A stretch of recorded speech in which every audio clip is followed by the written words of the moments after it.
Prácticamente toda mi vida, la justicia me hizo pensar que mi hermano se había suicidado. Recién ahora, después de 35 años, la justicia estableció que fue torturado y asesinado. Con esa verdad puedo empezar realmente a hacer el duelo. Durante muchos años viví la necesidad de hacer una denuncia en contra de lo que viví en la Iglesia Católica. Durante muchos años también lo viví en silencio, pero hacer una denuncia y vivir el proceso de buscar justicia me ayudó también a construir otras cosas en mi vida junto a otros.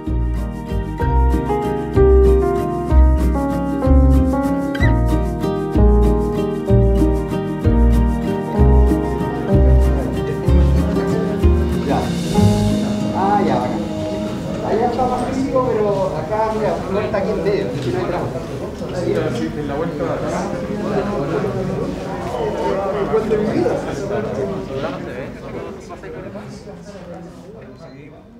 Qué duro lo que escuché, qué fuerte, qué difícil haber vivido ese momento entre haber pensado que tu hermano se había quitado la vida, cuando la verdad es que se la quitaron. ¿Cómo lo vives tú ahora? Después de 35 años de esperar justicia en el fondo, porque siempre supimos como familia que él no se había suicidado. No tenía motivos para hacerlo, no era su estilo, era un joven feliz. Pero tuvo un accidente automovilístico, lo llevaron detenido y ahí, ¿cómo? ¿Por qué? No sabemos, pero lo torturaron y lo golpearon y le hicieron escribir una carta como que se iba a suicidar y lo desaparecieron. Lo fueron a dejar a la desembocadura del río Biobío y ahí empezó la búsqueda porque se suponía que se había arrancado de la comisaría. En ese tiempo mis padres vivían en Iquique, esto fue en Concepción, y entonces, horrible. Yo estaba embarazada de mi cuarto hijo, entonces como que me ocultaban, era como algo tabú para mí.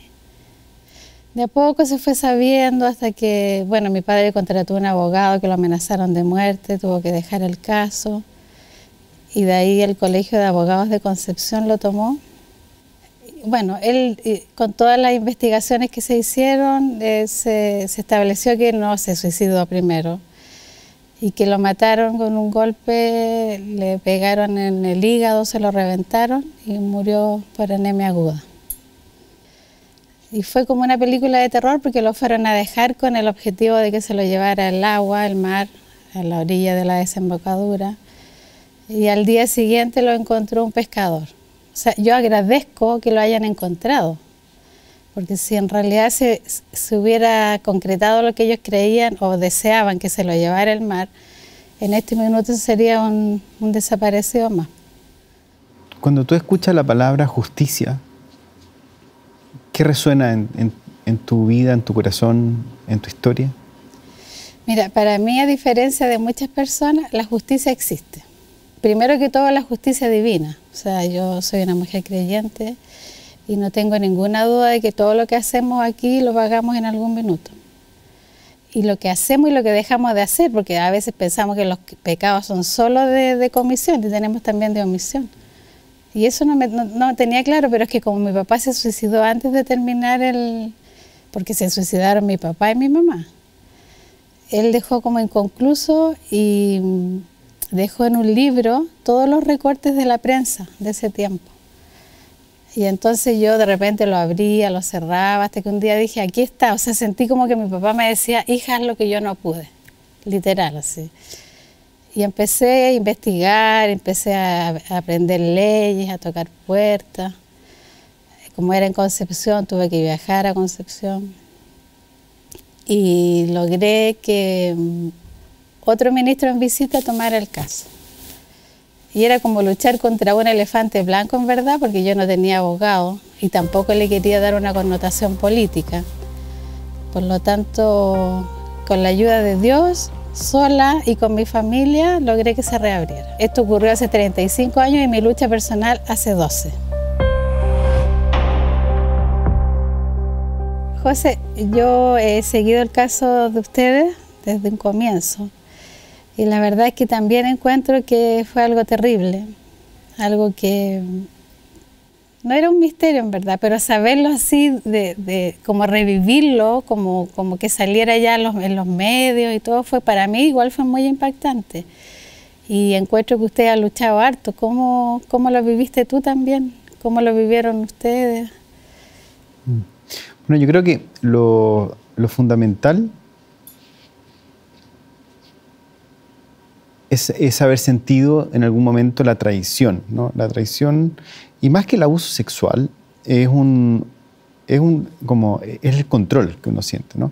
Es la persecución, el control mental, el control de la conciencia de uno, ¿no? Y un control enloquecedor también. Hay algo como medio enloquecedor en lo que uno está viviendo. Y eso es insoportable y es tremendo. Entonces, darme cuenta de que hay un sistema como instalado en la sociedad con la Iglesia Católica o con una parte importante de la Iglesia Católica, que no solamente como que avalaba los abusos, y no solo sexuales, yo insisto que no era un problema de abuso sexual, era un problema de manipulación, ¿no? De hacer creer, y en eso hago tanto resonancia con lo que tú dices, ¿no? Como hacer creer una cosa cuando era otra, ¿no? Que la verdad es que lo único que uno necesita es romper no solamente el silencio, ¿no? Es romper la estructura que te mantiene en silencio, es romper la estructura abusiva que mantiene a tantas personas en una especie de velo ante la realidad, ante la libertad propia, ¿no? Ante la propia libertad de poder hacerte cargo de tu vida, ¿no? Junto a otras personas. Y eso yo creo que para mí haber podido hacerlo, y no lo hice solo además, como eso fue gracias a Jimmy, a Juan Carlos, a Juan Pablo, que nos apoyó ahí en el tema, fue como en el sentido más profundo de la palabra, una liberación, ¿no? Una liberación de los, como, no solamente respecto de Caradima y la iglesia y todo, sino una liberación respecto a los propios miedos, ¿no? Los propios miedos, la vergüenza, la culpa, el delirio, ¿no? De pronto es como delirante e invalidante, ¿no? Hasta que de pronto uno se da cuenta de que no está ahí tan loco, ¿no? Porque había otros que estaban igual o más locos que tú, entonces ahí uno empieza a salir de ahí. Y eso fue sano, eso fue bueno, eso fue para mí súper bueno. Pero igual no puedo dejar de pensar en tu vida y en la vida de tu familia, de tu papá, tu mamá, tu hermano. Y hay una cosa que me hace, que cuando te vi ahora, nos habíamos visto en un momento, ¿sí? Llena de colores, ¿no? Llena de colores, con flores. Y las flores son como realidades que florecen, ¿no? Como que salen de pronto de la nada y florecen. ¿Cómo se hace para que de esa tierra salga así de colores, ¿no? Como, porque uno podría decir que debiera estar como destruida, ¿no? Y te veo con colores, ¿no? Y eso me emociona. Bien. La verdad es que yo a veces digo textual, como que me salgo de la escena, me veo yo arriba de toda esta película de terror y no me la creo. Y yo digo, humildemente me siento una heroína, me siento una guerrera y también me gusta, así como tú, dar esa esperanza, y yo siempre pongo énfasis. Primero que todo, mi papá siempre dijo: aquí no hay odio ni hay rencor. O sea, nunca lo sintió habiendo podido hacerlo, imagínate. Y habiendo tenido el derecho a hacerlo. Y me transmitió eso. Entonces a mí, por lo mismo que me gusta conversar, dialogar de las experiencias que uno vive, porque en el caso mío yo puedo transmitir que uno puede no sentir odio por alguien, ni rencor por alguien, lo cual no significa no querer hacer justicia. Y eso ha sido sanador para mí. Y también ha sido un logro. Ayer mi papá hubiera cumplido 85 años y yo le dediqué, que yo sé que él se siente orgulloso de mí porque terminé su tarea y me sentí como como dije, como la heroína de una película de terror, pero sí, yo creo que estoy con mucho peso igual, porque yo lo digo así como que tengo el shock positivo, de que se hizo justicia, de que pude demostrar que uno perseverando, primero con mucha fe, con mucha fuerza, de repente no queriendo levantarme, con muchos malos sentimientos contra mí, y tenía a mis hijos, en ese minuto 4, ahora tengo 5, que me daban la fuerza. Pero en el caso tuyo, te tocó vivir cosas más físicas a ti. ¿Cómo se sale también de eso? ¿Cómo tú puedes cambiar el chip o siempre te queda esa marca, esa huella? Si tú te cruzaras, por ejemplo, con un sacerdote ahora, ¿qué sientes por él? Porque en el caso mío fueron ex carabineros, pero para mí los carabineros no son malos. De hecho, a mis hijos jamás les he hablado mal contra un carabinero. Y yo los respeto. Yo te digo que ahora que están en la calle con la cuarentena, yo los saludo y les digo, chiquillos, generalmente son jovencitos, no hagan maldades, no peguen. Entonces no siento pero ¿a ti qué te pasa si vieras un sacerdote, o me imagino que más de uno has visto? ¿Has podido como superar eso? Sí, la verdad es que durante mucho tiempo me dieron mucha rabia, una rabia enorme. Yo después de lo de Caradima, yo entré a los jesuitas, ¿no? Yo quería ser cura jesuita y estuve 2 años ahí con ellos. ¿Después de viendo sí? Sí, porque yo sentía que Caradima era un pervertido nomás y un manipulador que se había colado en la... Después me di cuenta que había toda una red mucho más grande, ¿no? Y más grande, que llegaba hasta el Vaticano, ¿no? Y que probablemente hasta el día de hoy llega hasta el Vaticano, y donde no se atreven todavía a golpear, ¿no? Ni la Iglesia ni la justicia. Pero yo separo la Iglesia y los sacerdotes también, ¿no? Y los religiosos y las religiosas, entre los que en verdad creen el mensaje y quieren transformar el mundo en algo mejor, y los que se aprovechan de la fe de las personas en esta sed del mundo mejor, para poder aprovecharse, para poder abusar, para poder manipular, para tener poder, ¿no? Y a mí me da rabia a veces, me da mucha rabia que personas sin ningún control a veces manipulen, ¿no?, a comunidades, a mujeres, a hombres, a niños, a adolescentes que tienen fe, ¿no? Y que quieren tener fe. Y me veo ahí también, me veo cuando llegué a la parroquia con fe, con esperanza, con solidaridad, con generosidad. Y siento que no solamente a mí, yo pude salir, ¿no? Yo pude romper, porque yo fui criado en la libertad y en el juicio crítico. Y así todo me costó.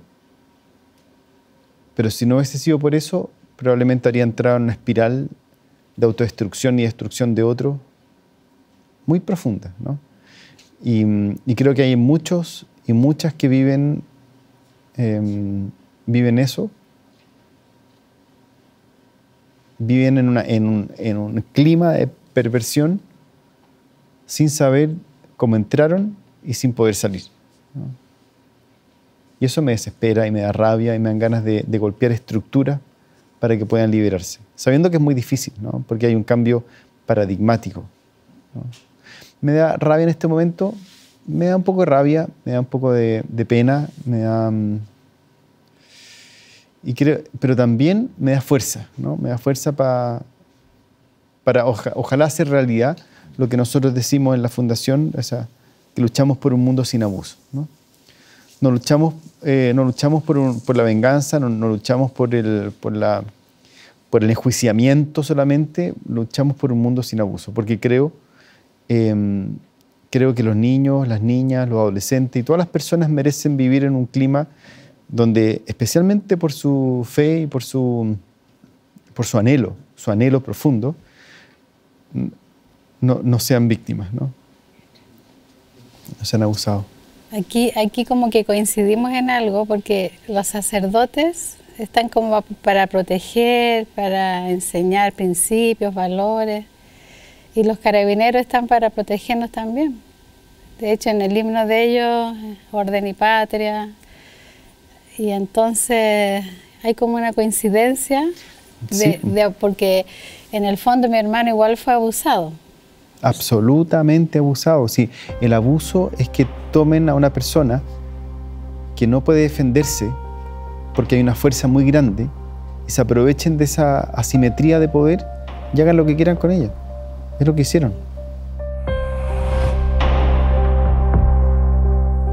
Hola, me gustaría hacer una pregunta. Con toda la rabia que deben haber sentido, ¿no se sintieron agresivos o amargados frente a la vida? Agresiva no. No sé si la palabra es agresivo, amargado. A veces uno siente una especie de vergüenza por la existencia, ¿no? Y uno quiere esconderse y no salir en ninguna parte. Pero no. Yo amargada sí, tratando siempre de rescatar de esa palabra tan amarga, fuerte, ¿no es cierto? Sí. Como que te faltó azúcar o endulzante. Traté de luchar contra eso. Y como te digo, esa frase sin odio ni rencor para mí fue muy sanadora, porque quizás del otro lado, o si yo no hubiera escuchado eso, la historia sería diferente, porque ya tener odio y rencor te corroe el alma. Entonces, a mí eso me ayudó mucho. Yo siento también que el abuso en general, se puede tomar tu vida fácilmente desde el odio, desde la amargura, ¿no? Desde la autodestrucción y la destrucción de otros, que es lo que lamentablemente pasa muchas veces. Y yo no culpo a la gente que ¿no? Siento que lo viven niños, niñas que fueron víctimas durante su infancia, lo han vivido así, ¿no? Y la única manera realmente de triunfar, de ganarle al abuso y al abusador, es llevar una vida sin odio, sin autodestrucción, pero sí con justicia, ¿no? La justicia va por otro camino, ¿no?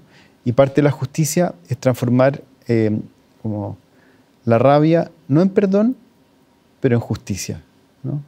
La indignación en dignidad, el olvido en recuerdo, ¿no? Y en memoria para que estas cosas no vuelvan a ocurrir, yo creo.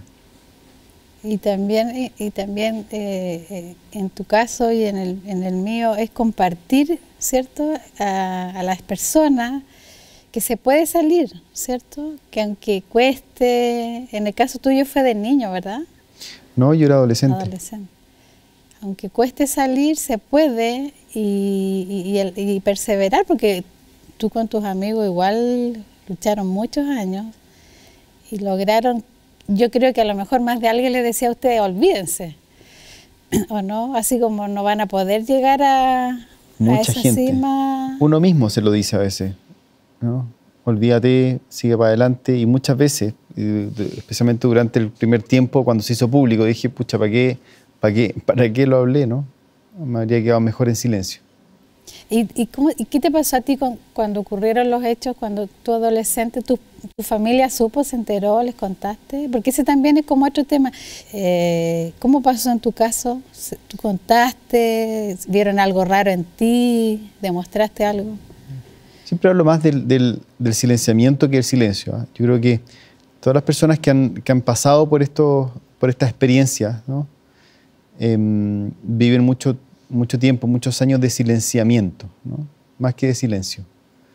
Como que el silencio es algo que uno decide a veces, guardar silencio. El silenciamiento es algo que te impone, ¿no? Te impone el miedo, te impone el contexto, te impone la vergüenza. Creo que viví mucho tiempo de silenciamiento incluso respecto de mí mismo, hasta que de pronto se hizo evidente que había que hablar y fue como de pronto sentir que se prendía la luz. Yo creo que eso es muy bonito, cuando uno siente que se prende la luz y puede ver cosas que antes o no veía o nadie veía, o creía que no existían, o creía que eran invisibles, o que no habían cosas que uno sí creía que habían. Pero prender la luz también es exponerse, a que otros vean también cosas que a veces uno quiere, no sé, simular, ocultar. En lo personal, no, yo quería ocultar, bueno, como yo estaba embarazada cuando mataron a mi hermano, que yo estoy totalmente en desacuerdo de que no llores, de que no, comillas, patees la perra, de que no te encierres, porque no te deja salir y sacar lo que tú sientes. Entonces, malamente a mí que no llores porque tu guagüita, que le vas a hacer mal, entonces yo ahí... Además, yo siempre he sido muy maternal. De hecho, mi hermano yo lo sentía como mi primer hijo, aun cuando teníamos 1 año y algo de diferencia. Él acudía, por ejemplo, él no se compraba ropa si yo no aprobaba eso. Y el último año, la última vez que yo lo vi, que fue antes del terremoto del 85, él había venido a Santiago a preguntarme, a acompañarlo para que se comprara ropa.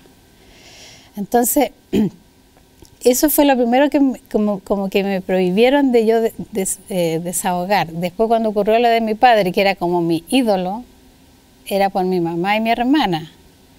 Y cuando mi mamá se suicidó, ahí a mí se me acabó el mundo. O sea, ahí yo, destruida total, yo tengo 6 meses de mi vida borrados, dopada, para no intentar, digamos, contra mí. Y siempre ocultando, siempre que no supieran. A mi hijo a los años, después yo le dije que mi papá se había suicidado, siempre le dije que le había dado un ataque. Y ese libro que te cuento, que yo le digo, el libro Abre Corazones, fue el que de un día dije, no, o sea, ¿por qué tanto ocultar? Además que yo sabía, mi hija en ese tiempo, la menor tenía como 12 años, ya intuía cosas, de repente se me quedaba al computador las noticias, digamos, y ella no me decía a mí para que yo no sufriera, entonces era una cosa como muy fome, muy tensa. Y ahí yo dije, no, yo aquí abro, saco todo y hago lo que mi papá no pudo, y luché, y luché, y luché. Y eso fue para mí súper liberador. No sé, para ti cómo... Liberador, pero yo en un momento decidí contarle a todo el mundo que... de toda la gente de mi círculo, ¿no? Que supieran, ¿no? Cuando me di cuenta que la iglesia cerraba puertas, cerraba puertas, cerraba puertas, yo decidí hablarlo. Yo te quería hacer una pregunta. Muchas veces cuando alguien muere, hablamos más de su muerte que de su vida, ¿no? Y pasa ahora también con la pandemia, ¿no? Que la gente estaba muriendo y nos dedicamos a contar muertos, ¿no? En vez de contar vidas. ¿Cómo era tu hermano? Ay, para mí era lo máximo. Mira, yo soy súper especial. Para mí no todas las guaguas son lindas, ni todos los muertos son buenos. Así de literal. Entonces, mi hermano, aun cuando era un ser como cualquiera, era súper especial. De repente yo pensaba que no era para este mundo, porque era estudioso, era súper correcto, era hermosísimo, era como diríamos un gentleman, era el terror de las mujeres. O sea, él llegaba y olvídalo, así como abejita. Y deportista, súper educado. O sea, si no perfecto, muy cercano. Por supuesto que tenía sus debilidades como todo. De hecho, él cuando chocó había bebido y un poco más de lo que debía, digamos. Pero sin justificarlo, no justifico a las personas que beban, y menos que manejen bebiendo. Pero dentro de todo para mí era genial. O sea, como te digo, era como mi hijo, pero mi hijo como perfecto. Pero tenía muy poca edad de diferencia. Más tenía 1 año y 4 meses, 3 meses. ¿Y cuántos años tenía él cuando murió? 24. Yo tenía 25. ¿Y a qué se dedicaba tu hermano? Estudiaba Ingeniería Civil Mecánica en la Universidad de Concepción. Mira. Y eso es lo otro que yo digo también, mi hermano hubiese sido un aporte para la vida, para la gente, digamos. No merecía morir así. O sea, nadie merece morir así, ¿te fijas? Pero él sin duda hubiera sido un aporte. Entonces, el recuerdo de vida que yo tengo de él es maravilloso, pero obviamente que me faltaron todos los años de abrazarlo. Por eso también dentro de la justicia que yo quise hacer, yo pensaba, sin odio y sin rencor, repito, porque ellos pueden abrazar a su familia, ellos pueden caminar libremente un día de la madre, sus hijos, y a nosotros nos privaron de eso. Qué injusto, ¿te fijas? Entonces, todas esas como injusticias me provocaron el deseo de hacer justicia. ¿Te fijas? Pero siempre súper humilde, golpeando puertas. Para mí nada es imposible. Lo que no significa que sea perfectita tampoco, obviamente, pero trato de perseverar, de luchar. Y esa frase de que no sé quién la dijo, yo la hice mía, vamos que se puede, eso como que me identifica un poco. A mí me cuesta la exposición, me cuesta mucho, ¿no? Desde que, o sea, hasta que cuando doy clases me cuesta exponerme y hablar en público, más aún que la gente conozca parte de mi vida íntima, personal, cosa que la verdad es que yo siento que nadie debiera conocer, y de pronto se da esto en que uno es parte de una sociedad abierta en la que comentan tu vida, ¿no? Ha sido un precio importante, ¿no? Ha sido un precio importante. Y la verdad es que incómodo también, ¿no? Ha valido la pena, quizás no tanto por mí, creo que ha valido la pena porque siento que he logrado también algo a través de la Fundación para la Confianza, en la que se abren espacios, se abren puertas para acoger el dolor, para acoger la tristeza, para acoger la injusticia y transformarla en esperanza también, como en lo que se pueda, Y sentir también que hemos puesto sobre la mesa un tema que antes estaba debajo de la alfombra, ¿no? Y que es el abuso. Y poner sobre la mesa un tema como el abuso significa que se la pueda ver, se la pueda prevenir, se la pueda detectar, se lo pueda nombrar. Y cuando se nombra el abuso, es más fácil detenerlo también. En ese sentido ha valido la pena, pero en el sentido de exponerme, para mí no ha valido la pena. ¿Te produce daño, te produce dolor? Me produce... ¿Como vergüenza? Vergüenza, incomodidad. Sí. Pero igual es rico ir a un lugar donde entienden lo que te pasó. Porque no es lo mismo que un niño, un adolescente abusado vaya a alguien que nunca le ha pasado, ¿cierto? A que alguien que lo sufrió, a lo mejor en distintas circunstancias, edades, ¿cierto? ¿Te pasa eso también? Que tú sientes que los jóvenes, los niños que llegan a la fundación, sí, se sienten más entendidos por ti que en otro lugar, en un colegio, no sé. Sí, y hay gente que pide como solamente hablar conmigo, y eso tiene un costo también, ¿no? Yo lo hago encantado y feliz, pero sabiendo que es un costo para mí. Pero ¿y ese costo te significa así como me pasa de repente a mí, como recordar de nuevo? No, para mí no. Para mí está totalmente... ¿Ya superado? Sí, está totalmente enterrado y florecido de otra manera. Pero no me gusta, ¿no? Como yo soy medio quizás parco, ¿sí? ¿No? Tengo una educación o tengo una manera de ser en la que me gusta hablar más de conceptos que de mí de ti o de otras personas. Sí. ¿Pero eso es por tu familia o por tu carácter o por lo que te pasó o una sumatoria? Yo creo que por puede ser por familia y porque así nomás salí. Sí. Es que a veces yo he aprendido con la psicóloga, la psiquiatra, que yo todavía estoy en terapia, que hay cosas que uno aprende de la familia y otras que hereda. Ponte tú, yo de repente decía, yo aprendí de mi papá a ser medio inconstante, parece como contradictorio. Y me dijeron, no, eso no es aprender, es tú lo viste. En cambio tú heredas el color de los ojos, quizá el temperamento, no sé, el carácter. Hola, me gustaría hacer una pregunta. Después de todo lo que han pasado, ¿han podido vivir con el fantasma de Karadima o la tortura? José. Pucha, no me resuena mucho la pregunta, así como... No, porque para mí Karadima no existe en mi vida, ¿no? Salvo como en una biografía pública, ¿no? Pero en mi vida Karadima no dice absolutamente nada. O sea, está cerrado. Qué admirable, súper admirable. De hecho, si yo me podría sentar con Karadima y conversar con él.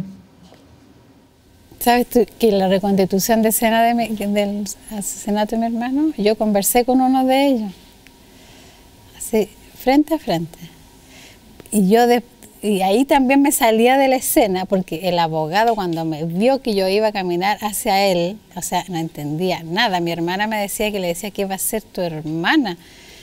Y yo súper tranquila lo enfrenté, yo tenía la foto de mi hermano, y en ese minuto yo fui psicóloga, periodista, abogado, mamá, de todo de él, pero con una calma que de verdad... ¿Y qué le dijiste?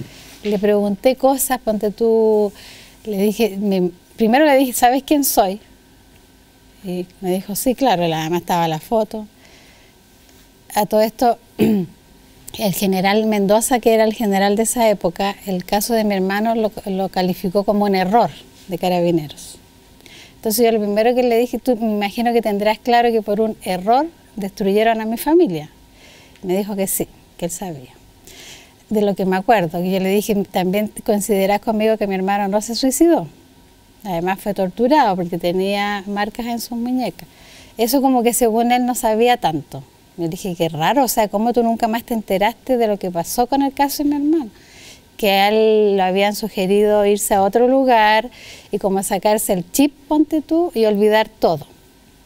Ahora como conversando contigo me hace un poco sentido, fíjate. Y bueno, yo sabía, porque yo había leído el expediente, que él en ese minuto tenía creo que 2 hijos, estoy hablando hace como 10 años, de edad adolescente.